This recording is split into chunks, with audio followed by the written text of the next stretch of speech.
Welcome to the training Integrate with SP API, Step 3A. Connect to SP API using a generated Java SDK. This video is designed for developers who want to integrate an application with Selling Partner API. It covers one version of the third step in the integration process, providing step-by-step instructions for using a generated Java SDK to connect to SP API. Connecting allows developers to call SP API and test their authorization workflow. If you prefer to connect to SP API manually to perform testing, please proceed to Step 3B, Connect to SP API manually. We also cover earlier and later steps for SP API integration in other videos.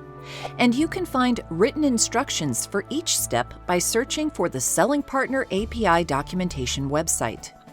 A Java SDK exposes classes for configuring your login with Amazon or LWA credentials and uses them to exchange the long-lived LWA refresh token you received in Step 2 for an LWA access token.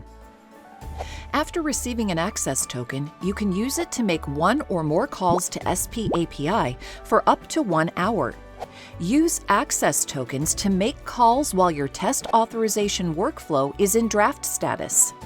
When you finish testing, you can convert your test authorization workflow to a production workflow by listing your application in the Selling Partner App Store. This changes your application status from draft to published. To review the process for converting an authorization workflow and listing an application, refer to the final video in this series. Step 4. Publish an SP API application. You can also use access tokens to make calls while testing a self-authorization procedure. When you finish testing a self-authorization procedure, there is no need to convert it to a production workflow. That's because a private application doesn't need to be published. It can remain in draft status. This means developers using a self-authorization procedure don't need to proceed to the final module in this series, but can conclude their training with this Step 3A video. If you'd like more information about generating a Java SDK, visit the Selling Partner API documentation website. Select Authorizing Selling Partner API Applications from the table of contents. Then click Generating a Java Client Library and Generating a Java SDK with LWA token exchange and authentication. It's worth noting that an LWA access token must be included in calls to all operations unless they're restricted and return personally identifiable information, or PII. When calling a restricted operation, you must include a restricted data token, or RDT, instead of an LWA access token. For more information, refer to our module Call Restricted Operations using Tokens API. To connect and call SP API using a generated Java SDK, start by configuring your LWA credentials by creating an instance of LWA authorization credentials using the parameters client ID, client secret, refresh token, with scopes, and endpoint. Client ID is your LWA client identifier, and client secret is your LWA client secret. If you need help retrieving either credential, visit the Selling Partner API documentation website and select Viewing your application information and credentials from the table of contents. Refresh token is the value you received either when the Selling Partner authorized your application or when you self-authorized in Step 2 of the integration process. See the relevant video in this series for more information. Note too that refresh token isn't a required parameter. Only include it if the operation you want to call is not grantless and requires authorization from a selling partner or requires self-authorization.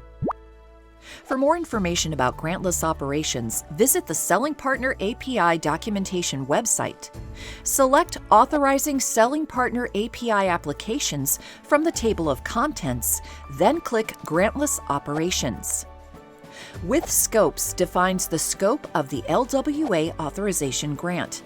You can specify one or more values for this parameter. Use Scope Notifications API for the Notifications API and Scope Migration API for the Authorization API. Note too that with scopes isn't a required parameter. Only include it if the operation you want to call is grantless. This means that when you include with scopes, you won't include refresh token in your call and vice versa. The last parameter, endpoint, is the LWA Authentication Server URI. Here's an instance for a call that is not grantless and requires authorization. And here's an instance for a call that is grantless. Finally, with your LWA Authorization Credentials instance configured, create an instance of the Seller's API and call an operation. Here's an example. After you've created an instance of the Seller's API and called an operation, you'll have connected to SP API and completed Step 3A of the SP API integration process. You can now begin testing your authorization workflow with additional calls to SP API. You can test with a trusted selling partner, or you can test by yourself if you have your own developer credentials.